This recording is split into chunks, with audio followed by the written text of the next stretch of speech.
keep that straight. Brian Whelan's Central Valley roots run deep. Raised in Fresno County, he is a third-generation farmer and attorney. Brian graduated valedictorian from San Joaquin Memorial High School, and after studying at UC Berkeley and Rutgers University Law School, he returned home to practice law in his home community. Traditional values and common sense lead him to champion the Valley's economic and social needs in the courtroom.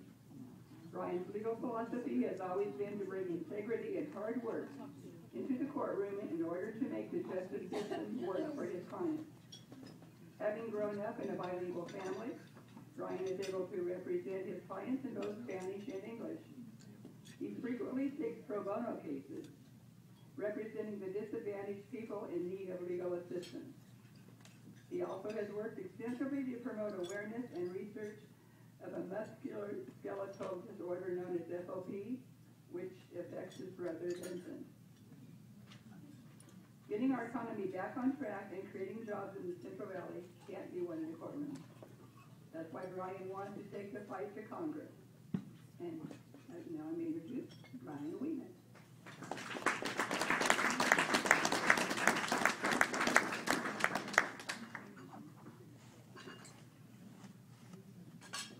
Thank you very much for the lovely introduction, Ellen. And thank you all for the opportunity to address everyone. I'm Brian Whelan, not Bob Whelan. I might have a distant cousin somewhere in Ireland, but Bob's over there. Good luck to you, Bob. Thank you. BW, both BW. The district, I've been walking around circulating and introducing myself just to give people an understanding of where the district is, because it was a newly drawn district.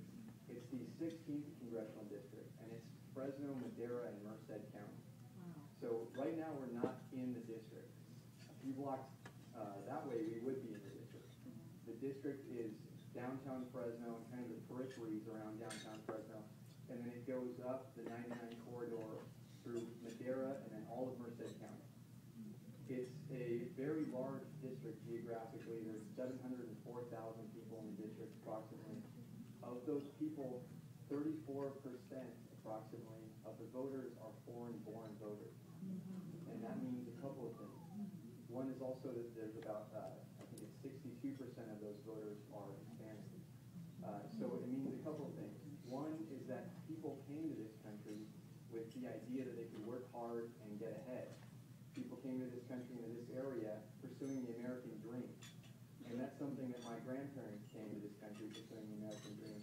On my mother's side, they came from Argentina, and they helped to sponsor Mexican families when my mother was growing up, to help people come over here legitimately and work hard and get ahead. And I'm running for Congress because I see the direction that our country is going in as the wrong direction. I see our American exceptionalism at risk. I see our American dream at risk.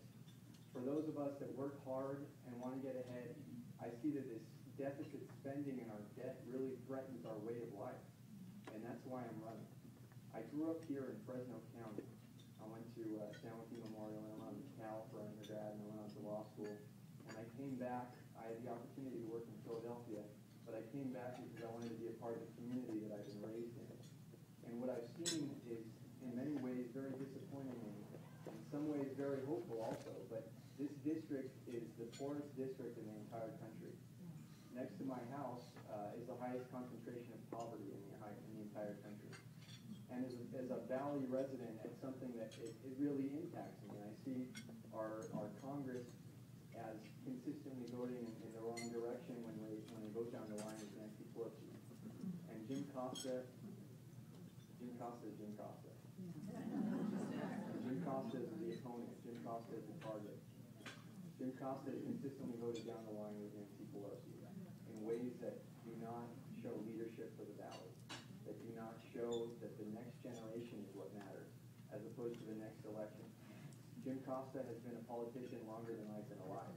In fact, he's been in politics for about 34 years in various capacities. You may see his name on the 180 overpass. That's what he likes. He's a great politician, and it's going to be a very, very difficult challenge. There's no question about it. But one thing that is truly great about our democracy is that we can come together and we can say we can do better than this. We can do better than being one of the poorest districts in the country. We can do better than having the highest concentration of poverty in this country. And we can do better than being on an unsustainable path to collapse. We can do better. And the only way we do better is if we come together. Because democracy, if you don't use it, you lose it. If we don't come together now, then we'll lose our opportunities to voice our concerns later. I've been walking precincts throughout the area in Fresno and Merced counties, and what I've noticed is that people are just generally dissatisfied with the direction Congress has taken us. There's about a 9% approval rating in Congress, and it's no coincidence.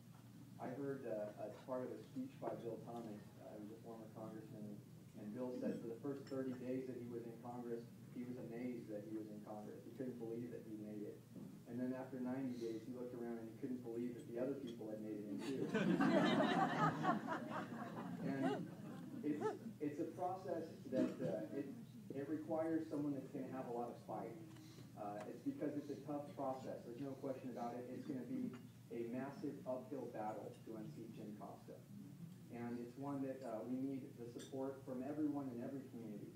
Para los hispanos voy a hablar en español para que sepan que puedo darle la mano y para aprovechar de su apoyo. So for the Spanish communities, I'm going to try and speak to them in Spanish and do some Hispanic outreach. For the Punjabi communities, there's a lot. I can't speak Punjabi in a few words, but I have a lot of Punjabi folks helping me out. But there's going to be a critical battle that's going to happen here in this district. The Hispanic vote is going to be critical, and that's why I'm doing a lot of Hispanic outreach, and also it'll be helpful that I speak Spanish. The Merced and Madera and Fresno Central communities have endorsed my candidacy. I've received the endorsement from the Republican Central committees, obviously. And I've received a lot of the endorsements from the Merced supervisors, mayors, and from some of the councilmen in Madera and some of the supervisors there. But one of the key issues that we all face, and I like to talk about briefly, and then I'll kind of segue into Obamacare, if that's something that's on the tip of everyone's tongue right now, is the Endangered Species Act. It's our water issues. And with my background, I'm one of the youngest members of the United States Supreme Court Bar. I've also been appointed by the Board of Governors to serve on the statewide committee on access to justice, where we examine some of the redundancies within the court system. With my background, with looking at the laws and finding problems that we have, that my clients bring to me, and solving those problems within the law, it gives me kind of a better perspective on how we can address some of our issues now. For instance, the Endangered Species Act, which, as many of you know, has been a big problem for water to farmers, or for those that up in Merced that wanted to build the UC Merced campus. We had problems with the berry shrimp up there, and had to put it on a golf course instead. Right now, that law does not take into consideration the human species. And I've had some conversations with Judge Wanger about this, and the way to restore balance to that act is that we put a one-line balancing requirement into it. You will consider the human species with legitimate environmental concerns. And then what you do going forward is you allow the judges to take into consideration the human species, which is not present right now. Right now, if you have the critical habitat or the endangered species at issue, then it's game over. And for us, what that means is that we have hundreds of thousands of acres of land fallowed on the west side. We have 40% plus unemployment on the west side. If we have better management of our water, better water storage, and also a reality that we need to address the Endangered Species Act, then that's something that can move this valley forward, and that's something very important. Also, Obamacare. Obamacare is, we've got to get that out of here, and that's something that yesterday I interviewed with NPR, and there's going to be some NPR radio on Friday and Saturday. They came in here and they wanted to talk to people that had a perspective on Obamacare and insurance and the uninsured. I'm very concerned about Obamacare. That's something that I'm very concerned that the Supreme Court is not going to handle well. There are four different issues that the Supreme Court is going to look at. First, it's the Anti-Injunction Act, and that's whether or not this act, just kind of going backwards, the mandate, the personal mandate that if you don't have insurance, then you're going to have to pay money as a penalty, as a punitive measure. Where did Ollie go? She took off and didn't know words. The mandate, the first question is whether or not that is constitutional, and whether or not it's the right time to bring this challenge, because normally the way it works is you have to pay the tax and then you have to sue to get it back. That's actually how our Congress thought it would be the most appropriate way to handle the tax. So that's the Anti-Injunction Act. Next, they're gonna take into consideration whether Congress exceeded its constitutional authority in coercing the states to be involved and to mandate that they have these policies in place. There is a possibility that out of those 2,700 pages of the Obamacare, that the court may simply sever portions of the offending language. So what may happen is the court may say, we are going to sever the bad stuff that we don't like, and we're going to keep the other stuff that's equally terrible. And so, you know, Congress, there you go. You have the equally terrible stuff. The bad stuff we don't like, we can get rid of it. The other possibility is that Congress is going to say, or excuse me, the Supreme Court will say that Congress's threat to the states is tantamount to a unconstitutional coercion. People here may remember that the drinking age changed to 21 because of the mandate that people wouldn't get funding for the roads if they didn't switch the states to the drinking age at 21. This is a failing argument, but the reality is that there's a very strong likelihood that the Supreme Court won't hold this as unconstitutional. That scares me a lot. And as somebody that is very concerned for the future, and very concerned for future generations, because, you know, without the future generations, we don't have a future for this country. We need to take on Obamacare. As your congressman, that is something that absolutely has to, the first thing that has to get addressed is we have to get that out. The unfunded liabilities that Obamacare is proposing, along with Medicare and Medicaid, put us on a crash course. We need to take control, and we need to do it now. Part of my plan is that we need to switch from a defined benefit program to a defined contribution program for some of the younger generation. Those that are the older generations that have relied upon the defined benefit program, they will continue to rely on that, and that's something that is very important that we have to tackle and have to address that now. So deficit spending, our debt, those are key issues. There's not a plan in place. I have one. I believe that we can take control. With the water, I've got a plan. We need to take control, and we need to be pro-growth and do it now. With Obamacare, we need to get it out of there. These are critical issues. And in order for us to get those issues to the forefront and foreground, we're going to have to elect a Republican that is going to serve this district. Jim Costa consistently votes down the line with the caucus. Jim Costa takes these hardline stances that are not in our best interest. And to that end, I'm here humbly before you, also seeking your help. And I'm sure that my companion, John Tacherra, will also ask for it. But since I get the first mic, I'm going to go first. In front of you, I have forms that people could fill out if they're interested in helping on the campaign, making phone calls, walking precincts, donating funds. That's another critical issue. I'm sure Mr. Tacherra will talk to you about it as well. But I talked to an elected official when I first started this campaign, and he said you could be Jesus, and if you don't have miracle powers and you don't have money, you won't get elected, even if you have the best ideas and are the savior of this area. So we need your help, and we need it in a big way, because it will be a huge battle. But it's one that I'm proud to take on, and it's one that I'm proud to be here before you, asking for your help and for your support, because I need you now, but when you guys need me, I'll be there for you. And if anyone has any questions, I'd be happy to address those. But thank you so much for allowing me to talk, and thanks for allowing me to be here. Thank you all for the invitation.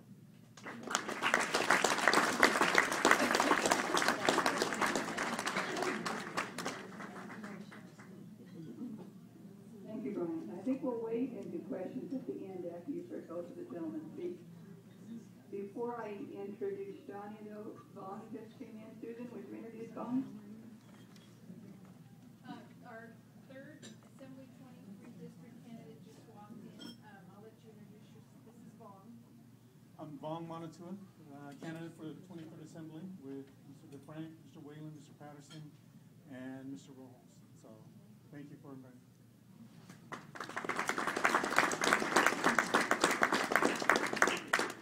And you will be hearing those gentlemen in the May meeting. I think I've contacted all but one of them. So agenda this weekend, she threw me a curve. I thought I had my programs all worked out. And then she decided not to run, and we ended up at 15. Or did she leave? I think she left. Oh, she's back there, okay.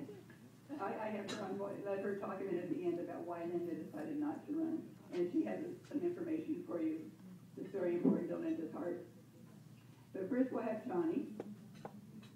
And Johnny is running for the 16th Congressional District because he knows he can make a difference with hard work and determination being the key to success.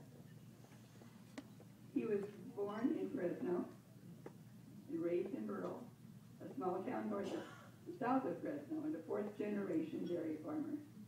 When his great-grandparents immigrated from the Azores, they started Mendez Dairy in 1955.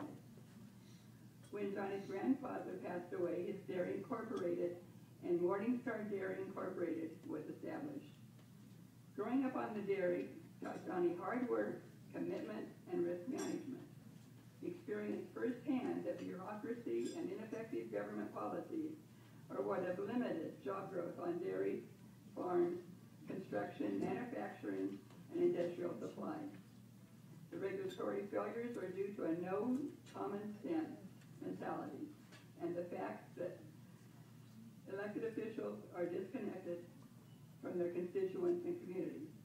He attended school at Riverside Christian Academy, and while in high school he volunteered his time walking precincts for several candidates and worked on their campaigns.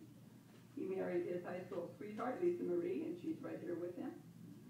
They now have 4 beautiful children and are raising them to love God, family, and country. He strongly believes in traditional family values.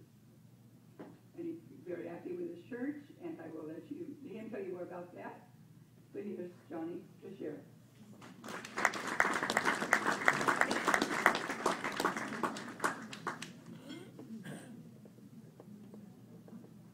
I'd like to thank you so much for giving me the time. And what a great turnout. Boy, this month is Women's History Month. And June 5th is coming up. And you women have a great opportunity because a lady named Susan D. Anthony wanted to make a difference and stand up for women's rights, because our Declaration of Independence says all men are created equal, and that includes women as well. And if it wasn't for great women standing up and making a difference for us, I mean, I was telling my wife, I said, you know what? I said, is it wrong to even talk about my mom, even though it's history? I mean, she is going to be somebody, when she's dead and gone, that has passed a legacy on to me. Just like so many of you here in this room have done. Your kids, your grandkids, and those that come up behind you, and those that you influence on a day-to-day basis.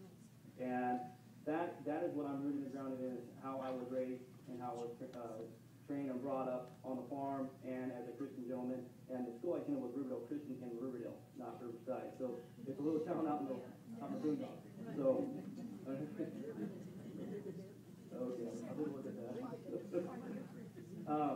Yes, I'm a dairyman. Been in the dairy business since 1955. In 2005, I started my own welding and fabrication business. It kind of grew out of a word-of-mouth process. Done a lot of work on dairies and farms, and it just got too busy and too crazy and hectic that I had to hire some more help to finish the workload that I had going on. And in 2008, me and my wife started a wedding business as well. And I believe in the American dream, being an entrepreneur. Try to make something of yourself. Because you only live life once, and are dead and gone, and those that come behind you, what are they going to look at you and say, you know what, this gentleman did it, Johnny did it, Brian did it, Brian stepped up. These guys, we got to make a difference. Jim Costa, that poor guy, I tell you what. I serve on California Dairy Campaign, and he's supposed to be a so-called dairyman. You know, for the dairyman, his parents had a dairy back eons ago. And in September 15th, when I was back in Washington, because we do a lot of work back in Washington, D.C., California Dairy Campaign does on dairy and farm policy. And I sat down with Jim. And I said, Jim, the Dairy Security Act that's being brought up right now in the House, it wasn't up for passage yet. It wasn't up for vote. And I was like, there's some problems with it, and we're not happy with it. And he goes, you know what, guys? And he pops his feet up on his coffee table and does his little deal with his hands. looks at me and the three other guys I'm with in the room, and says, you know what? I had my tailwind handed to me in the last election. You guys go talk to Colin Peterson. I don't want to deal with it. That's my representative. And he was the guy that we could always call on the phone and say, hey, we need a hand. Same time when 2009 hit us, Dairyman, and no, we went to the tank. We were burning equity like crazy in our homes, our land. You know, we were taking loans out like crazy, trying to stay in business. And when we went to Costa, because they had a government program where you could have some federal guarantees on your loan to your bank, because the banks didn't want to work with you. I mean, you're an asset that's not going nowhere. You're just a place, just a business that you're losing money on. And he goes, you know what, we'll help you guys out. I'm going to stand up and talk to you guys, you know, to the Secretary of Bill's Act, and we'll make some things work. We'll try to get some things going for you guys. Now, one time did that guy fall through with his promise to us. Time and time again. That's why the guys that endorsed me, a lot of the dairymen, these are, the day after they got posted on my website that I got endorsed by these gentlemen, he called them up, chewing them out. How could you be supporting and endorsing Johnny Tacherra? He's like, Jim, have you forgot what you've done to us? He said, you don't represent us no more. And he goes, you know what, I'm losing all my loyal friends down there. He's like, well, that's your problem. That's your problem. He said, you did it to yourself. He said, we didn't tell Johnny who to run against, but he is a great guy. He said, and he will represent us and stand for what we believe in. And I have four kids. I have 3 girls, 15, 13, 5, and my little boy is 2. And waited a long time for that little boy. And my wife. So, well, we're done no matter what. We just want the family even. It's one of those deals when you go to Disneyland and you get on the ride and the one kid's odd. I had a brother and a sister, so it's always odd. Either one of us were riding by ourselves at Disneyland. So we wanted to be even family. But I always remember growing up with my dad, and he would put me at the end of the field, hand me that shovel. He said, shovel all those roads right there, son. He said, I'll take you for the end of the day about lunchtime. I said, yeah. That's half a mile of road. I had to shovel out to get ready for irrigation and stuff. I had that shovel he gave to me when I was 8th grade, right before going into high school. And it was a regular full-size shovel. I still got that shovel in the back of my truck today. That shovel was going that tall. I wore that sucker out. And it's that same determination was we got to do in this race. I truly believe on my part, it's going to be a grassroots race. People need to know who I am and what I stand for. And that's why I'm going to direct you wonderful ladies. I know you guys are good with homework assignments, just like my mom was always following up on my homework assignments. Go to my website. There's 3 main things that point me out. I mean, besides the fact that Johnson's not even a family guy. I said, he's not even a farmer to date. You know, I'm farming now. I was on Nita Bar's the other day, and she goes, Johnny, what are you doing? I said, well, 4 o'clock this morning. Well, actually, I got it at 4, but when I got to the dairy about 5 o'clock, I said, I was giving shots to my mom and dad, giving loose shots, getting cows, ready to breed. I said, then I had a herd and hop in the car, run to Sacramento. I had some meetings in Sacramento, and now I'm on the radio with you on the way home. She goes, so you're working during the day and campaigning at night. I said, that's about what I'm doing. I was just out today doing some, this is a busy time for me, and a lot of guys, springtime's coming, and we got to get a lot of stuff ready for the field. But I got to get myself known. And if you guys get on my website and see that, share with everybody you know, because I have a message. I have a plan, even for our young people. You know what? Yes, go to school, get a better education. I didn't go to college, but you know what? I had a mind to work. No matter what I was dealt with, somebody's like, you know what? Can you come build this for me? Yeah, I'll do it. I never took no for an answer. I never took the challenge laying down. My dad always told me, he says, do what you can do today and do not put off for tomorrow, because you never know if tomorrow's going to come. And that's the same integrity and perseverance I have for this race. 3 things I'm going to tell you right now is I have a constituents communications plan. That when I'm elected in Congress, you'll know what I'm doing back there, because you're going to have to hold me accountable. I mean, just like the other event I spoke over with Cheryl the other night. I said, you're just like my mother. All you women in here. My mom held me to this day still accountable. She's like, where were you at? What are you doing? And I was like, Mom, I'm doing my best. I'm over here working. She's like, hey, don't forget to come back over to the ranch. So we need you over here. I was like, no problem. And that's the same thing. When I'm in Washington, you can pick up that phone. Everybody's like, you're going to change your cell phone number. I said, no, I'm not changing my cell phone number. I said, you guys call me right up when you guys got a problem. I said, because I still want to be Johnny on the spot like I am now, to be Johnny the Spot in Washington, D.C. I gotta represent you folks, because it's tough. You know what? We're facing some hard times. And I'm really tired of seeing us farmers, entrepreneurs, small businessmen suffering. And I'm sorry, it's really getting me to get emotional. But we really got to stand up. Even if it's me, if it's Brian Whelan, you know, it's Joe Blow across the street that won't decide to run to. You know what? We gotta stand up for what's right. And that's why I have a congressional clarity statement as well, based on 4 things. Constitutional purity. And our views, our votes, everything is based off of the Constitution. It's the greatest document ever written that represents so many diverse people and races and anything. Nobody's exempt from what the Constitution represents. And then on the other hand is my biblical values. Well, okay, now you're everything, well, maybe talking about religion. But no, it's honesty, integrity, family, your moral views, moral purity, justice, civility. These are all things George Washington himself said are the pillars of what makes America great. And that's some of the things I stand behind and what makes it. So when I'm in Congress and you're like, well, you know what, how is Johnny going to vote on this issue? You know, where's he going to stand? You can go back to my congressional clarity statement and say, well, you know what, he's for constitutional purity. He's for biblical values. And number 3, he's for equal justice. Nobody is exempt. Everybody is equal. Our Declaration says all men are created equal. Nobody's exempt. Everybody has the same rights. That's civil. And then 4th is free markets. I mean, I'm in the dairy business, and that's not a free market. And that's one thing we constantly deal with is how we are faced with that. You know, it's just not I don't want to bore you guys with the logistics of it, but it's not a free market. And that's one thing I want to make sure I bring to the table when I get into Washington. Because we had done a study one time that one cow produces $20,000 worth of economic growth in a community. Just one cow. And we grow quite a bit here in California. We're not as big as Tulare County, but Fresno County is the 2nd largest. And we produce a lot of milk. And we produce a lot of revenue and income.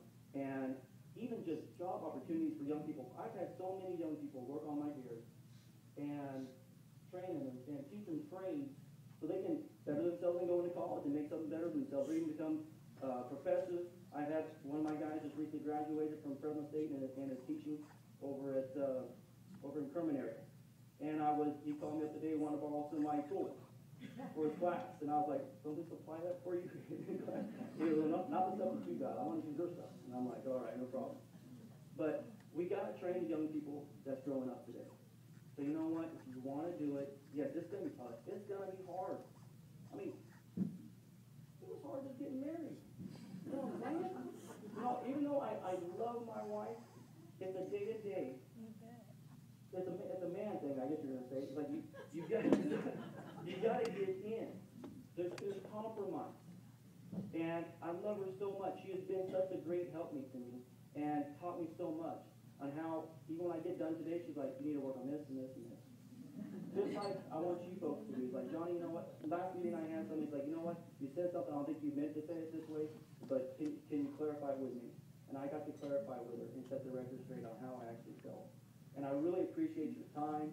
I mean, Brian gave a lot of good statistics and everything else. I mean, if you're conservative, that's how you're going to be.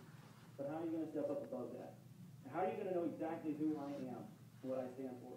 You know, conservative is kind of a broad, loosely term that's being used nowadays.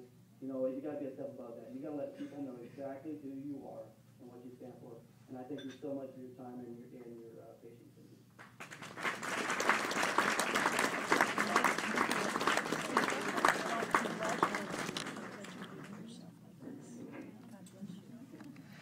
Brian, if you want to come to the back, we'll take a few minutes for questions. And I just want to apologize to Johnny. I went back and it is right on here. It does say Riverdale. So I just misspoke in reading too fast. Let me get to my gun. Sorry for that.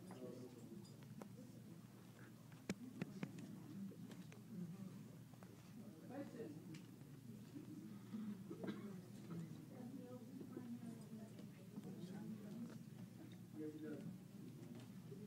Yes, the open primary does affect us. It stops you vote getters. So, it's gonna be interesting. I can't believe how many people are, when you say 16 districts, like, oh, you're farther up north, you're over here, or I'm being represented by Jeff Denham. They don't understand that, what the district is. And it's kind of a learning curve trying to teach everybody and pull out a map, this is where you're at now. So, even I hope that you guys, the organization here, you guys kind of help get the word out to people, who they're actually voting for and what the new districts are.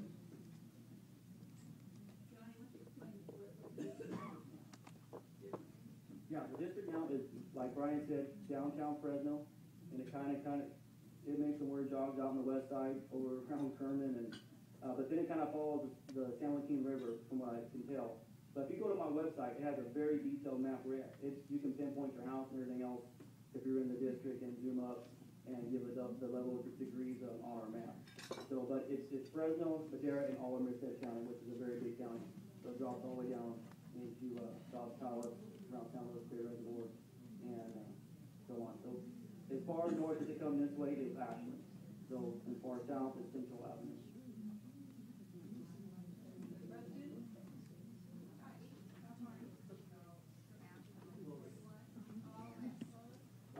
I would just add that there's 5 candidates in this race.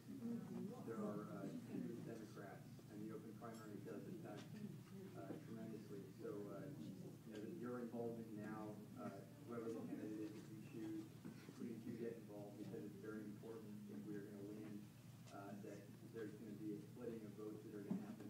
I've received endorsements from the Fresno, Madera, and Merced GOP groups, but, get involved in this race, because get involved now as opposed to waiting until after the primary, just because there are a lot of candidates. Some people threw their hat in the ring very late in the game, a couple weeks ago. So get involved. And they go peace, like voting.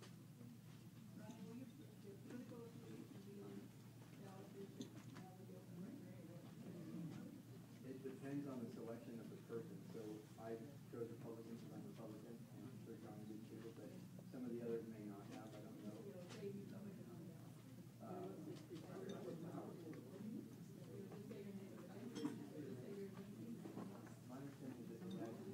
We can't hear you. There's an open question about whether or not the Republican insignia or affiliation will appear on the ballot. My understanding is that it does appear, but that's at your option. So I opted to do that. So vote Republican.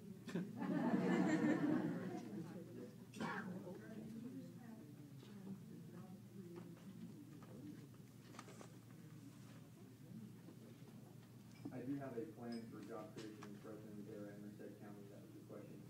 And the baseline is that government doesn't create jobs. It's the private enterprise and industry that creates jobs.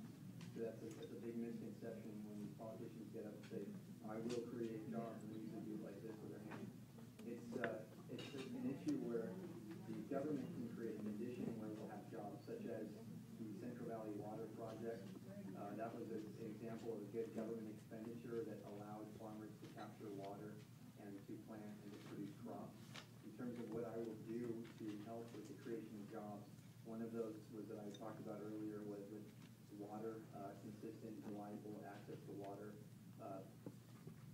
Yes, consistent. Right now we have about a 30% allocation of water for some of the federal water areas. So that's a significant problem because it takes away from our ability to farm. But building the Frank Temperance Dam, that would be a way to capture a lot of water. There's a push towards that. I get behind that. Also adopting pro-growth policies. We have in the state some of the highest taxes in the world, actually, when you aggregate all of the taxes from the state side and the federal side.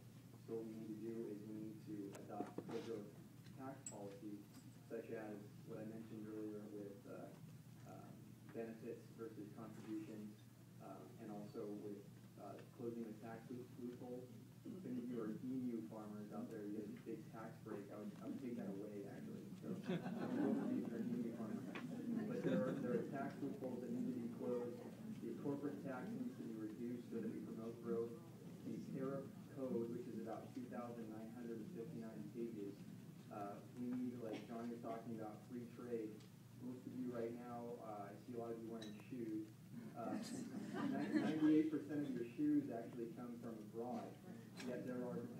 how expensive your shoes are, there are varying levels of tariffs, and this impacts our bottom line here, and impacts our jobs, and impacts free trade. Just to give it a quick illustration, Hershey's, the chocolate factory, was hugely impacted by tariffs because the sugar lobbyists were so successful in imposing these very large sugar tariffs on sugar in the Caribbean and other areas. And so Hershey's decided, hey, I'm just going to move to Canada where I don't have to pay for so much sugar. And so they closed down plants in Pennsylvania, Colorado, California. So pro-growth policies, tax, tariff, water, those will create jobs. Those are long-term plans. The government doesn't make jobs. We do. Hopefully that answers it. I'd like to respond to that too. I have on my website, it's called American Jobs Plan 101. You can take a look at that on my website and how it's not actually a legislative process. It is actually getting the word out to the 16th district on how we create jobs, not government.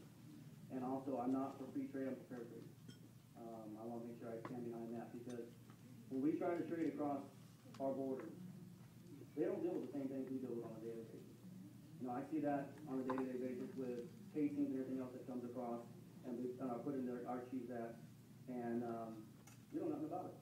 Nor is it reflected into our milk pooling system or anything else. So I'm for fair trade, not for free trade, because they don't have the same regulations, they don't have the same taxes. So how can it be free? And how can it benefit us? They don't. So I'm for fair trade. Yeah, you have a question? Yes, when you're in Congress, would you, and no one has been able to, even our congressman that has been able to explain to me why we give money to hundreds of countries when we are borrowing from China to give away, and bring back more of our manufacturing to the United States. But and then China owes us millions of dollars from 1938 when we gave them money for the war they were in Japan. And if we got that money back plus interest, we wouldn't owe China any money. But the main thing is, why do we continue to give, even to countries who have dictators, money? And if you, once you're there, I wish you would try to stop that. Thank you. Well, I definitely agree with you.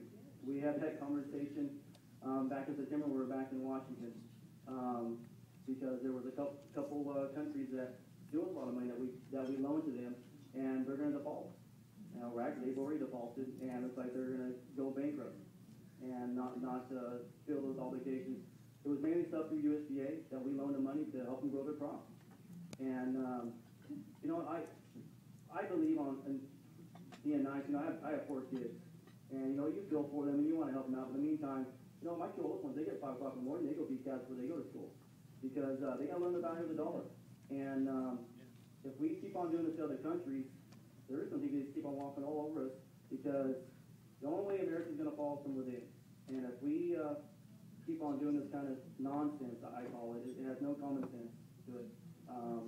You know, we don't agree with what goes on in their countries, but in the meantime, they, you know what, they got to step up, to be honest with you. And what can one congressman do? Well, it's a voice. And you know, there's 435 other people there on the House floor that you got to try to persuade to. And it's uphill battle. And I believe, you know, like I said, my congressional authority statement, you know how I'm going to vote and how I'm going to be. And I will be that all the way through my term as your congressman. I think we will take one hand back here, one last question. Debbie? Brian, what are you going to do about the legal Mexicans who are losing jobs to the illegal immigrants? What will I do about the legal immigrants who are losing jobs to the illegal immigrants? Well, that's a much more broad question about immigration. And so I think that just talking about immigration would be the way that I would answer that question. Immigration, my view on immigration is that you have to do it and you have to do it legally. But I think that right now the process is broken without question. If you are a legal Mexican immigrant here and you're a permanent resident and you want your brother to come over, it's about 12 years before your brother's visa application will even be looked at. So So when you have that wait time, what happens in a lot of instances is that people will go over or under or around or find some other alternate way in. So there's a process right now that's broken. We need to fix the process. There's been some ideas that I've heard about using the algorithms from Apple, so they've come up with a more efficient way to privatize the process. That's something that I would advocate for, is to privatize the Department of Homeland Security process with some supervision on the Department of Homeland Security side, so that they have a more efficient way to deal with that. With those people that are here now, undocumented, the 11 million, first and foremost, I'm from a family of immigrants, and we have to realize the significant contributions of the Hispanic community to this great state. And I think that we have to be compassionate and not treat people terribly, because that's fundamentally un-American. I think that when we break up families that we've been doing under the Obama administration, that's an un-American act. When we deport the parents and leave the children behind, I don't see that as American, and I would not support that. What I would support is a pathway to legality, so that people can be employed in a program. After a number of years, they attain legal status, because right now they're with illegal status, and that causes a lot of different social problems, like hit and runs, for instance. People can't get driver's licenses or insurance, and so they have all these issues. They're worried about their own immigration status, and they don't, own up to some of the problems that they cause. We need to have a program in place for those that are here now, so that they will have a pathway. They won't have any entitlements that they'll receive, won't be able to commit any felonies or aggravated misdemeanors, or they'll be turned down. But we need to have a pathway in place, and we can't have this situation where we encourage illegal activities, which is through the broken process. We got to fix the process and follow the rule of law.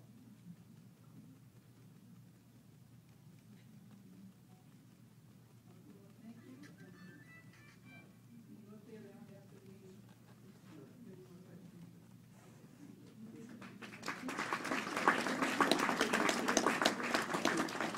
And one last thing, everyone, the websites for both Johnny and I are on the table. Mine is whelanforcongress.com, and I think Johnny's is johnnyforcongress.com, but you can see them on the tables. We're together here. We have a big conversation.